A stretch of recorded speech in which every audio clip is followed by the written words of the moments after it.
How's it going, y'all? Titan Smash MTG, and today we're here to look at 10 new historic decks with Strixhaven cards before we get the new set out. Reminder before we start, once again, we're doing the giveaway, 2 Strixhaven bundles. If you want to enter, form down below. Not a ton of submissions, honestly, so if somebody wants to win, the chances are decent right now. Enter to that. We're giving away 2 of those bundles. Also, coming up soon, next Wednesday, is the early access event for Strixhaven. So if you want to catch me on that, I'll be streaming that probably on Twitch, though. I'm considering doing it on YouTube. But probably on Twitch, twitch.tv/TitansmashMTG. We'll be playing some brand new Standard. So if you want to see some Strixhaven Standard the day before it's released on Arena, come and watch your boy. We have a lot of fun with these, brew some cool stuff. You've already seen some of the decks we play. So yeah, come join us there. But what we got here is 10 different lists for Strixhaven Historic. These are lists by myself, by some people on my Twitter, YouTube, Discord, that kind of thing. I wanted to get some user submissions as well, and some of these lists are super, super sweet. So if you're participating in this, if you help submit a deck here, thank you so much. I really appreciate it. Kind of like seeing other people's work and what you do. So enough yapping. Let's look at these decks. Let's get into it. Let's go. All right, y'all. So the first deck we have here is Temur Arcanist. This is the list by my buddy John Ramos MTG. You may notice here about half the decks we're going to show in this video are actually from John. If you want some of the most just up-to-date deck lists for Historic, some new and exciting brews from the guy, and somebody who's just really in tune with the Historic metagame, John is the go-to person for it, I think. There's a lot of good people out there who play Historic and know a lot about the game, but John just always seems to have his tip on the pulse of the meta there, and even though the guy may not be a huge name in the community, it's somebody that y'all should get to know because he's really great. Great guy, great person, great brewer, great player, kind of a jerk, but that's why I like him. But no, he was, I think he was one of the first people whenever everybody was doing the Historic colorless control list with Ugin. He was the first person that I saw ever splash black for it for Extinction Event, Thoughtseize, and things like that, and just kind of did his own thing there with it before it became popular. So, but anyway, this is Temur Arcanist, Temur Pyromancer, however you want to call it. You know, we're so used to Rakdos Pyromancer and all the things it does, but actually he has a really interesting shell going on here. So with new cards we have here, we're only going to look at the new cards up in person, but we're playing a whole playset of Abundant Harvest in this thing. So Abundant Harvest is a green mana sorcery. Choose land or non-land. Reveal cards from the top of your library until you reveal a card of the chosen kind. Put that card into your hand and the rest on the bottom of your library in any order. I'm pretty much a John on this one. I think most green decks you want to play, this seems like just such a powerhouse of a card. This is like a slightly less broken Once Upon a Time, but we all knew how just insane that card was. Being able to just have one mana thing to guarantee you hit a land on turn 2 if you need to is great. And especially in these Arcanist kind of decks that don't really run a lot of lands sometimes, guaranteeing that is nice. But also, just say you usually need one more spell to hit, whether it's non-land or creature, you just need to hit it. You just choose non-land and you're guaranteed to hit something there. That seems great, especially for 1 mana.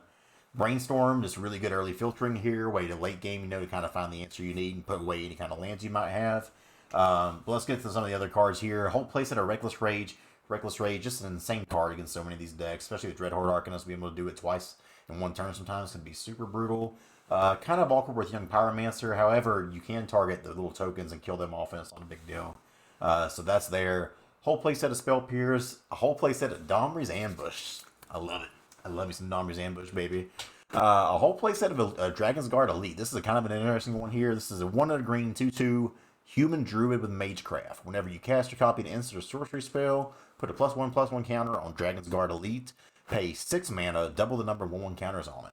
So this is a card that, especially in this kind of shell, that can get big really fast. A lot of times what you're going to want to do is like turn 2 Dreadhorde Arcanist, turn 3 you play Dragon's Guard Elite, and then hold up one of your 1 mana removal spells or use them. And I'm imagining the blowouts here where you turn 2 you play Dreadhorde Arcanist, turn 3 you play Dragon's Guard Elite, then you Reckless Rage on something, then you attack with Dreadhorde Arcanist, you Reckless Rage again, this time targeting your Dragon's Guard Elite because it survives. It's just such good value here. Otherwise, playset of Arcanist, playset of Pyromancer, nothing new there. 2 copies of 1 Mine here. Only seeing plays in Rogues usually, but honestly, this is kind of a cool shell for it. Even though the only thing that's weird about this, you don't really have 1-drops, which is kind of annoying. But you have humans in the Rogues Guard Elite. You have your zombie, your human. This makes non-human creatures there. So you can have a good little mix there. And so of 1 Mind, my words are jumbling here. Of 1 Mind becomes pretty playable there. Finally, a whole playset of Stormwing Entity. So many different, just really cheap non-creature spells that you can get the prowess on this really well. Otherwise, you just play in lands. So this is what that is. I think this is a really more interactive version than the Rakdos versions are. This probably doesn't have the same kind of game plan where Rakdos, when it does the thing, probably just kills you a lot faster. But this one, especially just having so much removal against, you have your creature removal, your Domri's Ambushes, but you still have the interaction and Spell Pierce and things like that. Temur's a super cool shell for this, and Dragon's Guard Elite I think will be a really neat toy for it. So that's Temur Arcanist slash Temur Pyromancer. Let's go take a look at another deck. So this one was submitted to me on YouTube, and honestly I think this is one of the coolest decks I've ever seen submitted on here, but this is Jeskai Mizzix. So the whole thing revolves around Mizzix Mastery, we'll talk about this from the start to the top here though. Whole place out of Brainstorm, early filtering. The Brainstorm, if you're playing blue, is probably going to be in your deck because it's such a good card. My advice on here is play it till it gets banned. Whole play set of Faithless Looting, because for one, you want to draw a lot of controls in this kind of shell, or cards in this kind of shell, but also you want to put them discard them and put them in the grave too, so that helps with that. 2 Treasure Map, not a card that I love personally, but I do see why it's here. You can scry, you can kind of ramp up with it once you sacrifice it. I don't really love Treasure Map as a card. I've always been kind of medium on it, but it has its place in the meta. 3 Narset here, a whole playset of Prismari Command, which I think is super cool in this shell. Again, when you get to Mizzix Mastery here, you're wanting cards in your graveyard to target, so Prismari Command is another way to kind of do some interactive things while still getting to discard a card. But let's talk about the card that the deck is actually named after, Mizzix Mastery. 3 in a red sorcery. Exile target card that's an instant or sorcery from your graveyard. For each card exiled this way, copy it. You may cast a copy without paying its mana cost. So as you'll see here, there's a lot of expensive instant and sorceries we can cast here. We have a Marius Call, Inspired Ultimatum, Seagate Restoration, and a whole playset of Magma Opus. So with Mizzix Mastery, you're hoping to, kind of discard these cards. That's why we're playing the Faithless Looting. That's why we're playing the Prismari Command. Hopefully, the ultimate situation you can do with this deck that I can tell is on turn 2, you use your 2 mana to discard Magma Opus, make a treasure token. Turn 3, the opponent is spinning their wheels. You're casting an 8 mana spell because you have your treasure token from discarding Magma. You Mizzix Mastery, target Magma. All of a sudden, you're doing that on turn 3. That is insane, y'all. That is absolutely insane.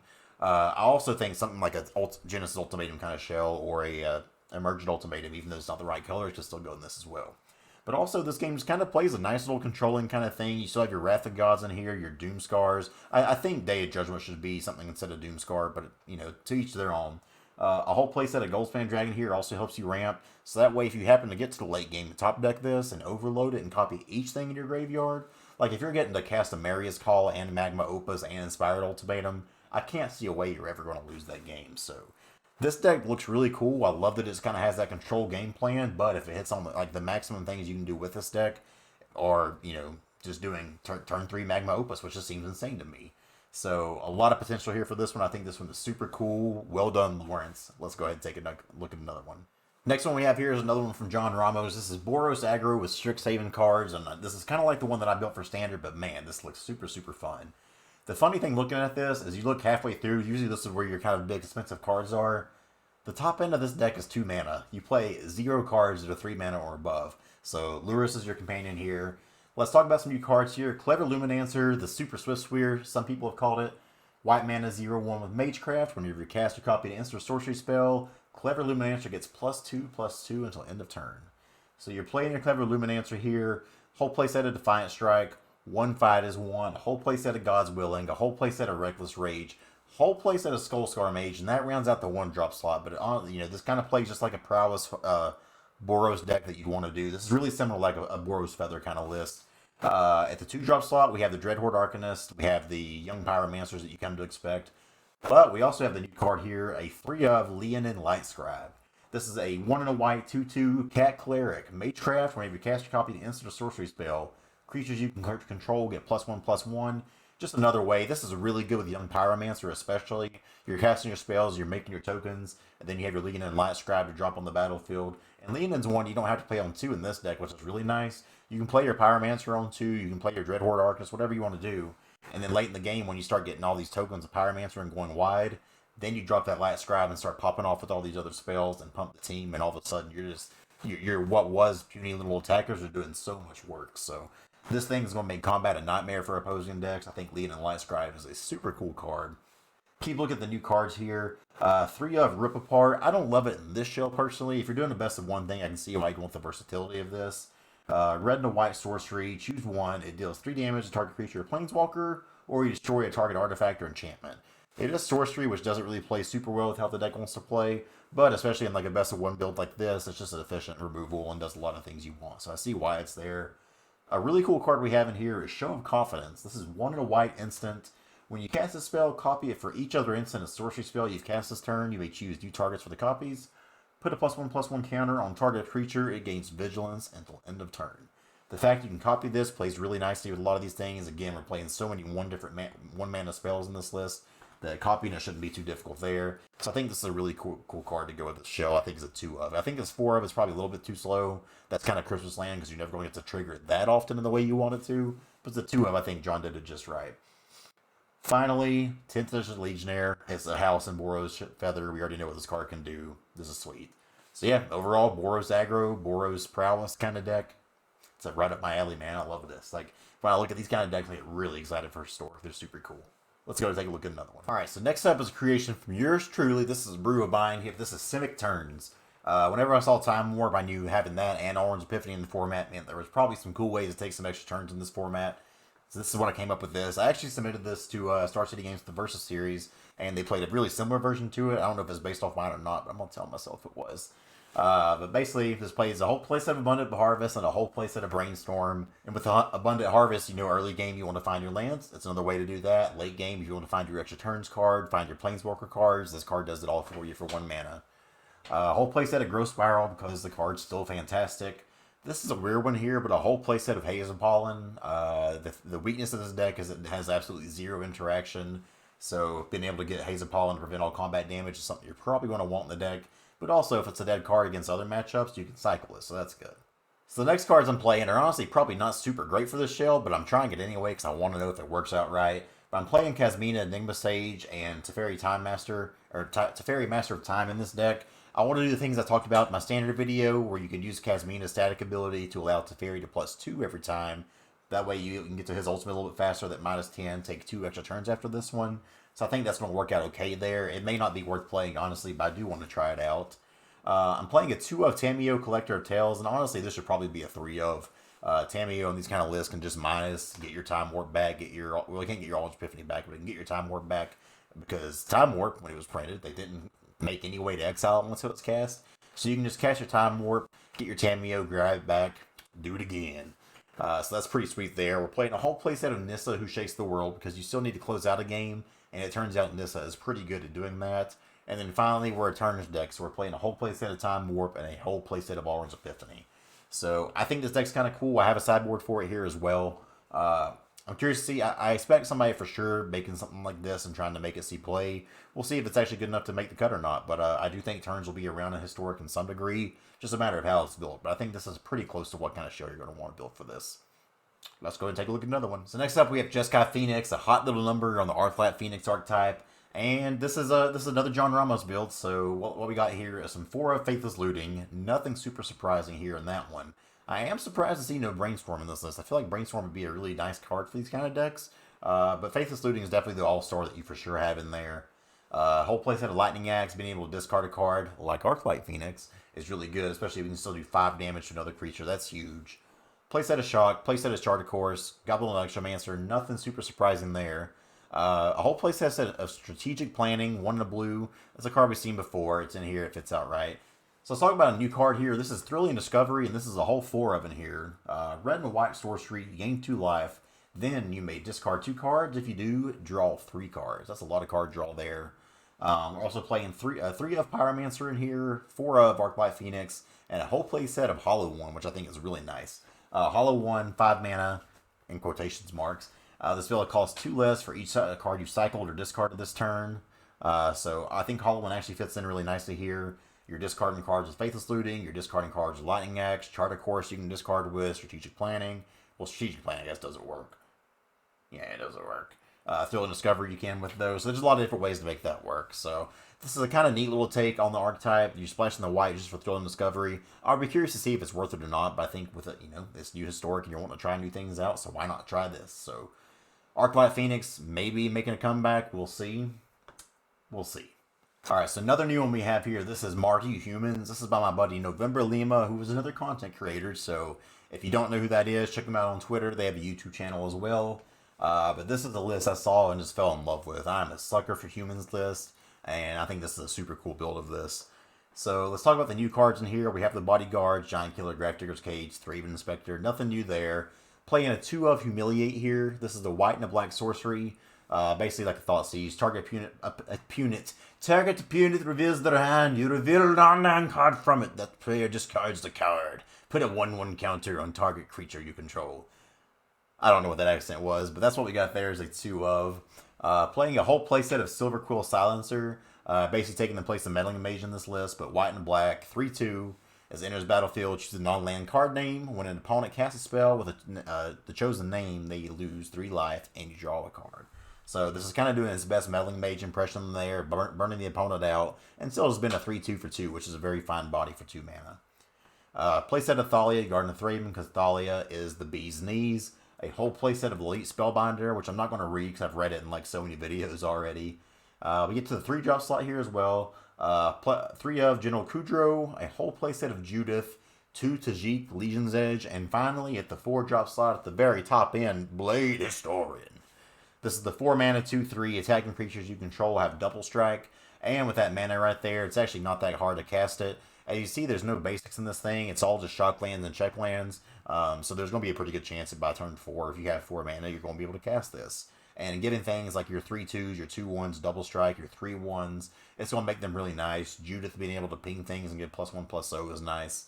I think this list is awesome. I don't know if it's going to be good or actually good enough to make play considering all the other stuff going in the format, but this is the thing I'm a sucker for. I will absolutely be trying this. I love this kind of show. So here we got another John Ramos creation. This is Black Rack is what I'm calling. I think he calls it Strict Snow Rack. Basically, it's a mono black for the most part. It does play a playset of Kroxa because it just goes really well in this deck. But this is like an 8-rack deck from Modern. You're trying to make them discard all the things here.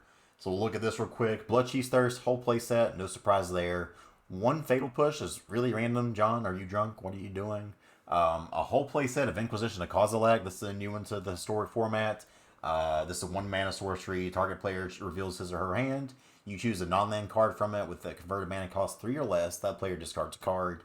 As good as Thought Seize is, in a lot of spaces, Inquisition of Kozilek is just better. Obviously, the mana restriction on it makes it a little worse in some matchups, but not losing life there and still getting a hit about anything against certain decks is fantastic. Still playing a playset of Thought Seize, playset of Kroxa we talked of, a whole playset of Tiny Bones, Trinket Thief, so you know the spice levels are getting high on this one. Playset of Yarok's Finlurker, again, just trying to make all the discard happen. A whole playset of Dofrio Shadow Mage, which is a pretty bad card to be honest, but it does some work against some kind of decks. 2 Inscription to Ruin here is very cool. 2 Liliana Walker of the Dead I like. And then finally, to pull it all together, is a 2 Turgid, God of the Fright. So anytime they're discarding stuff, you're just getting to keep those cards. So this deck is HOT, hot, hot, hot. Is it good enough? I think this is probably on the lower end as far as competitive decks compared to the others we looked at. But dang, it's cool. Like, I love. Somewhere Tom Ross is smiling. Let's look at another one. Alright, so next up, another one from John. This is Mardu, Death Shadow. Nothing super new in this one, but there are some cool cards to talk about here. Inquisition Kozilek, I believe, is the only new card that actually makes the cut here in this deck, main deck. You still have your Thought Seize, and you still don't have things like that, but also Inquisition Kozilek has been another way to have hand destruction is cool. Otherwise, this is a shadow list. We're not going to talk about it too in depth because we already know what those look like. You have your Adonto Vanguards to be able to ping yourself and get your Death Shadows bigger. You have your Flings to fling those Death Shadows and get the final damage in when you can't trample it through. Feed the Swarm is a good piece of removal here that also helps you lose life, which is what you want to do in this deck. A 1-of Scourge of the Skyclaves, Demonic Embrace, just, some cool cards there. Ranger of Eos at the very top end to go fetch those cards. It's Shadow. It's nothing super new here. It does have the 2 Inquisitions, so I'll still show it though. So this one is the one that I brewed up myself as well. This is a Mono Red Storm. This is my best attempt at it, and I don't really know what I'm doing, so help me out here if it's bad. But this is what we got for Storm. So basically what we're trying to do is Great Shot the opponent to death. So to do that, we want to play a lot of cheap creatures. And with the reprinting of Grinning Ignis, this is the 3 mana, 2/3, 2/2. You can pay a red, return it to its owner's hand. You can add colorless, and a red. Activate this ability anytime you can cast a sorcery. So that's part of the combo here. We're also playing a playset of Burgi, God of Storytelling. This is the 3 mana, 3/3. Whenever you cast a spell, add red mana. So with Burgi and Grinning Ignis out, you're kind of just netting even on the mana there, because whenever you pay the 3 mana or the 1 mana, return it back to your hand, you get 3 mana, but you actually get 4 mana. So you use that 3 mana, put your Burgi down, and then use that 4th mana to return it back to its hand. So that breaks you even there on mana. However, if we have Hazaret's Monument out, we're playing this as a 4 of as well. This is a 3 mana Monument. Red creature spells you control cast 1 less to cast. So your Grinning Ignis is now just a 2 mana spell. Your Burgi's a 2 mana spell. You can really get these things out there a lot cheaper. We have things like Rowan, Scholar of Sparks, the 2 of, which has a static that instant sorcery spells cast 1 less to cast. So basically, we're just getting their cost reduction on all these spells down. We still have the Runaway Steamkins, where if we cast, remove 3 counters from it, we have 3 red mana. Basically, I try to get it to where I have infinite mana here, and then we have all these kind of spells between Faithless Looting and Crash Through, or we can just start looping our Grinning Ignis over and over and over and over again. And when we do that, we'll eventually get enough Storm Count, enough mana to where Graveshot can finally just finish the opponent off, kill him dead. So to make that happen, we're playing Warlord's Furies, we're playing Crash Through, we're playing Faithless Looting. We're playing a bunch of just 1 mana cards that don't really do much of anything, but generate mana, draw a card, and keep the chain kind of going. I'm playing a 1 of Underworld Breach in here. I'm not sure if I should have put this card in there or not, but I feel like this is another way if we start to run out of gas. I can play this, and then I can just start doing stuff from my graveyard again, escaping it, and finally get that final kill shot off with Graveshot. So this is my build on this. It can probably be optimized, I'm sure. To be honest, I had a really hard time building this one because it's not really my style of deck, but I wanted to challenge myself, and this is what we got. Alright, last deck here comes from user Bobolek. Is it Bobolek or Bobolek? But one of my buddies in my Discord submitted this one here. This is Esper Humans. Again, I'm a sucker for humans list. Let's go over this one. A playset of Selfless Savior. Not a human, but a good bow. A Luminarch Aspirate. A playset of Meddling Mage. And a playset of Silverquill Silencer is super cool. Meddling Mage looks you name the card. They can't play it at all. Silverquill, seeing that, knows like, hey, you can't play that card. I'll let you play this card on condition that you pay me 3 life and I draw a card. So kind of cool to have both of those in here. Thalia, Guardian of Thraben, a whole playset of it here, making everything a stone creature spell costs 1 more to cast. Playing a 2 of Vanishing Verse here, exiling not monocolored cards seems really good.